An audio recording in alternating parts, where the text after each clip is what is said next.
هكذا قال الإعلام المصري والجزائري عقب لقاء المغرب وتنزانيا اليوم. فبعد نهاية مباراة المغرب وتنزانيا منذ دقائق معدودة، قال الإعلام الجزائري: واصل المنتخب المغربي انتصاراته في بطولة أفريقيا، حيث فاز المنتخب المغربي على تنزانيا فوزا ثمينا للمنتخب المغربي، يعطي لاعبي المنتخب المغربي دافع كبير لمواصلة مشواره في هذه البطولة. بينما قال الإعلام المصري: النهاردة المغرب فازت على تنزانيا، لاعبي المغرب يصممون على استكمال المسيرة، وفي رأيي الشخصي أعتقد بأن منتخب المغرب سوف يستطيع الوصول إلى المباراة النهائية، ولكن يا ترى من هو المنتخب المنافس الذي سينافس المغرب في النهائي حال وصول المنتخب المغربي إلى المباراة النهائية؟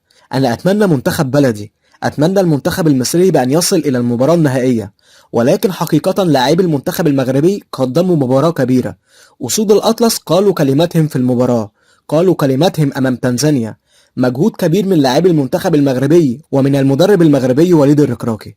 وأخيرا، من هو أفضل لاعب في مباراة تنزانيا والمغرب اليوم؟ وما هو التشكيل الأنسب للمنتخب المغربي في المباراة القادمة؟